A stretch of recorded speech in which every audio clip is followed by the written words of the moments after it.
Dear friend, in the last lecture we observed the stacking of third hexagonal close pack layer. So the third hexagonal close pack layer is placed on the second layer, which is similar to that hexagonal close pack layer. The third layer is placed by two ways, that is by covering the tetrahedral voids on the second layer and by covering the octahedral voids on the second layer. So whenever we place, or we say that is a stack, the third hexagonal close pack layer on the second layer, the tetrahedral voids are get covered by these pairs of the third layer, and here as the tetrahedral voids of the second layer are get covered by these pairs of the third layer, that means we can say that the pairs of the first layer and the pairs of the third layer are always aligned with each other. That means if you look at the diagram, here we can see that is the pairs of this first layer, okay, and the pairs of this third layer. So as we place the pairs of that third layer on the tetrahedral voids of that second layer, that means here these are the tetrahedral voids. This one is the second layer sphere. This, look at this faint color spheres, that is the second layer sphere. This one, and below this one, the one of the sphere of the second layer, and exactly in the depression of these three spheres of the second layer we place this one of the sphere of the third layer.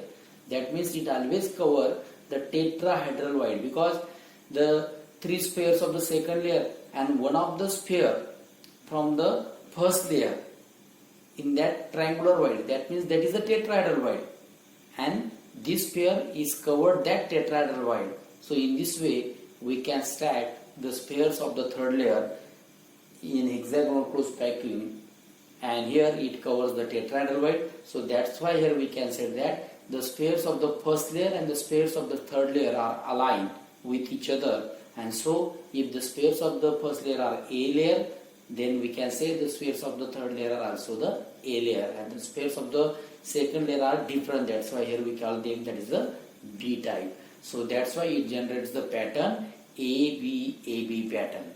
And here we can observe that this arrangement is just the hexagonal close pack structure.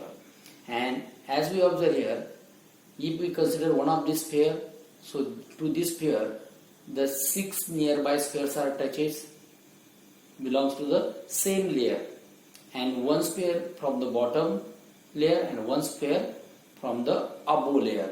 There are 3 spheres from the bottom layer and 3 spheres from the above layer. That means total 12 spheres are touches to this central sphere. So here we can say that is the coordination number in this arrangement is 12, and the better examples of these are the magnesium and zinc. The second one type arrangement of the placing of the third layer is by covering the octahedral voids. Now as we place the third layer over the octahedral voids of the second layer in such a way that the octahedral voids of that second layer are get covered by the spheres of third layer. So look at the diagram. In this diagram, this one is the first layer, this faint color that is the B layer, and the third layer, that is this one is the C. Now in this arrangement we place this third layer in such a way that the spheres of this third layer are not aligned either with the spheres of the first layer or the second layer. That means the spheres of the third layer are not aligned with the pairs of the first and second layer. That means they are differently arranged. That means they are differently arranged means what? These are placed in such a way that they cover the octahedral voids on that second layer spheres, and that's why if we observe here the third layer arrangement is totally different than the first and second layer.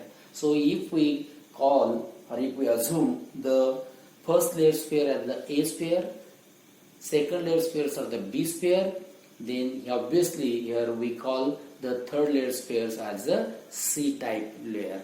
And so here we observe that the arrangement generates the pattern ABC type, and so it results the cubic close pack or base center cubic structure.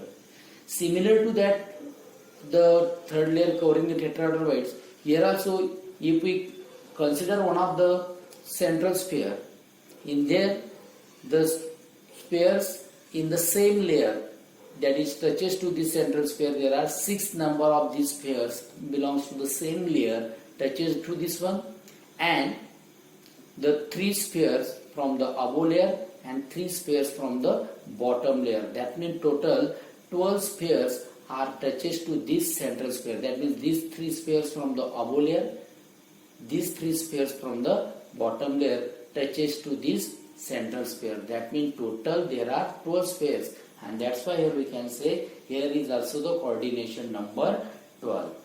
So important point here is that then what is the difference between these two arrangements if they are showing the coordination number same? So look at this important point. In this case here we observe that arrangement of these layers. Now these 3 spheres are arranged in such way that the triangular void created by these 3 spheres is their apex is towards us. These above spheres, triangular voids, apex is toward us, and similarly the bottom 3 spheres which create the triangular void is apex also comes towards us. That means they are arranged in the same way. That's why here we can say this is ABA type arrangement, AB type of arrangement. But in this case, we have the third layer which occupy the octahedral voids. Here look at this one. The triangular void created by these 3 spheres of the that is the above layer. This apex is go away from us. That means it goes behind that screen. But the bottom 3 spheres whose triangular voids apex come towards us, that means above the screen. That means they are in an opposite direction, and that's why this arrangement, that is the arrangement of these 3 spheres, these first layer spheres, and the arrangement of these third sphere layers is a different one, and that's why we can call them A, B, C type of arrangement. And the better example of this such type of arrangement, that is a copper and silver crystal. So that is about the stacking of the third layer we observed in the last lecture also. Now, how we can find out the number of voids generated in that particular hexagonal close pack, or we can say that is a cubic close pack arrangement. Suppose if we say that, or we assume that capital N denotes the number of particles, then the number of tetrahedral voids is equal to 2n, and the number of octahedral voids is equal to n. That means the number of octahedral voids are same as the number of particles present in that particular unit cell. That means simply here we can say that there is a number of octahedral voids is equal to n, and tetrahedral voids are exactly double than the number of particles. That means in that particular unit cell, suppose if we said that the number of particles are 2, then we can say there are 2 octahedral voids and there are 4 tetrahedral voids. That is 2 into 2, that is 4 tetrahedral voids. So in this way we can find out the number of voids. Now the important point here we are going to study, that is the packing efficiency. The packing efficiency, that is we can say efficiency, that is a power. It is nothing but power means what? How these spheres or the constant particles here we can say that get closely arranged. Their efficiency to come closer. So it is nothing but it is the fraction or percentage of the total space occupied by the spheres. That means how many amount of space is get occupied by that particular constituent particles, either atom, ions or molecules, or we can say in general that is spheres in that particular unit cell or in that particular crystals. So this is the packing efficiency. We can calculate the packing efficiency in each type of crystal lattices. So the packing efficiency is nothing but it is equal to, that is volume occupied by particles in unit cell upon total volume of unit cell into 100. So by using this equation we can calculate the packing efficiency. So if we measure the volume occupied by the particles in that particular type of unit cell and divide it by the total volume of the unit cell and we multiply by 100, so we get the packing efficiency. This packing efficiency is also provide a very useful information regarding the crystal lattice. That means from the value of this packing efficiency we get idea about the measures of compactness of pairs. That means like the coordination number, it also helps us to measure the compactness of sphere. That means how closely the spheres or the constituent particles are placed in that particular unit cell can be measured from this packing efficiency value. So here now we are going to study one by one packing efficiency of the metal crystals, and first we are going to measure the packing efficiency in simple cubic lattice. So we observe first the simple cubic lattice. So we know that in simple cubic lattice, that is the constituent particles are arranged in such way that is already we observed the simple cubic lattice. In that simple cubic lattice, how these constituent particles are arranged? They are present at only the corners of that particular cube. So if suppose these constituent particles are arranged in the simple cubic manner in this way, that is we know that is square close packing type of arrangement is there, and the constituent particles are present only at the corners. So these constituent particles which are present at the corners are always touches to each other. So whenever these constituent particles are touches to each other, and suppose if we have said that the A is the nth length of that particular unit cell, and here small r is the radius of that atom. So as these two spheres are touches here, so from this one it is easy to show the relation between this edge length of unit cell and the radius of that atom. So from this one we can say that is A is equal to 2r. So here we can write that is edge length A is equal to 2r, or we can convert it into r is equal to A by 2. So we get this equation. Now as we know that here the volume of sphere, so we know the equation for the volume of sphere, that is volume of sphere is equal to 4 by 3 pi r cube. And so as here we already calculate or we determine the radius r relation with the edge length. So we know that substitute this r is equal to A by 2 from the above equation into this equation of volume of sphere. So we get the volume of one particle. So volume of one particle is equal to 4 by 3 pi, and instead of r here we can put up A by 2 brackets cube. And so we get volume of one particle is equal to pi A cube by 6. Now the step third. So we calculate here the volume of one particle. Now we are going to calculate the total volume of the particles. That means how many number of particles are present in that particular lattice we can calculate here. So as we know that it is a simple cubic type of unit cell. So in the simple cubic unit cell we know that the constituent particles are present only at the corners, and their contribution at the corner is what? 1 by 8. So 8 into 1 by 8 is equal to 1. That means here only one particle is present in the simple cubic unit cell. So from this one the volume occupied by the particle in unit cell is equal to pi A cube upon C. That is the same equation we get because only one particle is there in the simple cubic unit cell. And so as we get the volume occupied by the particle in the unit cell and we know the total volume, so from this one it is easy to calculate the packing efficiency. So we just put up this value in the equation of packing efficiency. So volume occupied by the particle in unit cell is pi A cube upon C, and total volume of the unit cell. So we know that the volume of the cube, unit cell is just a cube. So the volume of the cube is nothing but it is the edge length cube, and edge length is always we assume that is A. So that is A cube is the total volume of the unit cell, and into 100. So by solving this one, A cube cancel out. So we get that is 100 pi upon C. We just put up the value of this pi, and so from this one we can write 100 into 3.142 the pi value upon 6. So we get the packing efficiency 52.36% for the simple cubic unit cell. So here we can say that the total space occupied by the particles in simple cubic unit cell is 52.36%, and from this one we can calculate the empty space available. So 100 minus this value we get, that is the empty space 47.64%. So in this way we can calculate the packing efficiency in the simple cubic unit cell. Now we go towards the second type of unit cell, and so we can calculate the packing efficiency in the, that is, body centered cubic lattice.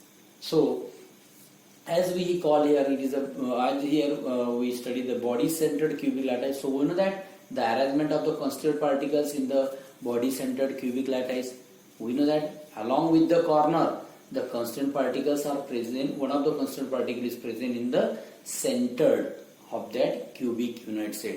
So that is, it is center of the body of that cubic unit cell, so that is called as the body centered cubic unit lattice. Okay, so from this one, now in case of BCC, already we observed the diagram of that BCC, and here it is easy to find out the relation between the edge length and the radius. So to know the relation between the edge length and radius, so we have to be considered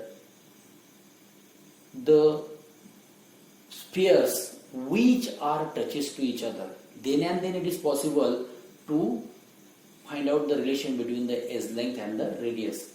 In simple cubic unit cell, we observe that they are just, look at this one, they are just touches on the edges. So it is simple, A is equal to 2R. But here, in case of BCC, the spheres are not touching, that is, the spheres which are at the corners are not touches to each other. So here it is not possible to show the direct relation between edge length and radius, that is, A is equal to 2R. It is not so simple in the BCC because the spheres on the corner, suppose this one sphere at the corner and suppose here this one sphere is suppose, but they are not touches to each other because it is a body centered cubic lattice, and due to the one of the sphere present in the body, in the center of the body, so these spheres at the corners are not touches, so it is not possible here to show the relation between edge length and the radius. So for that purpose here we consider the spheres which are positioned or which are placed at the body diagonal of that unit cell. That means, look at this body diagonal, that means here this is the sphere at the corner of the front side of the unit cell, and this F-centered sphere is at the corner, that is the back side, exactly opposite side of that unit cell. That means here, if we look at this diagram, that is, this is the, here we can say that this is a sphere which is at the front corner of that unit cube, and this sphere is at the exactly opposite side back corner sphere. So, and this C-centered sphere represents that it is in the center of that body. So these three spheres are touches to each other, and from this one where we can show the relation between the edge length and radius. So now look here, for that purpose we use the Pythagoras Theorem applied here. So in BCC the sphere touches along the diagonal of the cube. So along this diagonal, this sphere, this one diagonal, or we can represent this one and this one diagonal, whatever the diagonal. So there are, we can 4 diagonals represent in this way, and we consider one of this one. So to obtain the radius of the particle, here we apply the Pythagoras Theorem. So first we consider the triangle FED. Look at this triangle FED, and in that triangle FED, here we observe that the angle FED is exactly 90 degree. Look at this diagram. So this angle FED, so this one is exactly 90 degree angle, and so we apply the Pythagoras theorem. So we know that according to this one, so this diagonal here we can say that is the FD square is equal to the FE square plus ED square, that is the sum of the side square. So we get this equation, as here we observe, this FE is the edge length A, this one ED is length A, so A square plus A square is equal to 2A square. FE and ED are same, so we can write FE is equal to ED is equal to A, and so we get FD square is equal to 2A square. Similarly, now we observe this diagram, that is triangle AFD. Look at this triangle AF and this diagonal, this triangle, that is this one of the side of this triangle AD, FD and this AF. So in this triangle, again here we observe that is the one of the angle is 90 degree, that is ADF angle. So angle ADF is exactly 90 degree angle, and so here also we apply the Pythagoras theorem. So in angle ADF, the diagonal is AF, so here we can write AF square is equal to side square, that is the AD square plus FD square. So AD and FD, this AD is nothing but it is what? It is the edge length, that is we represent by A, and here FD is the one of the diagonal of that FED triangle. So from this one we can, that is from the equation first, we put up the value of FD square here. AD square is the edge of that cube, so it is A square, and so we get that is AF square is equal to AD square is equal to edge length square plus FD square is equal to, from the equation first, 2A square, so we get AF square is equal to 3A square, and we take the square root of this, that is AF is equal to root 3A. So we get this third equation. And now from the figure we can observe that if we measure the diagonal, that is the radius of this 3 square, that is from A to F diagonal. So this is the A, that is sphere A's radius R, this one small r.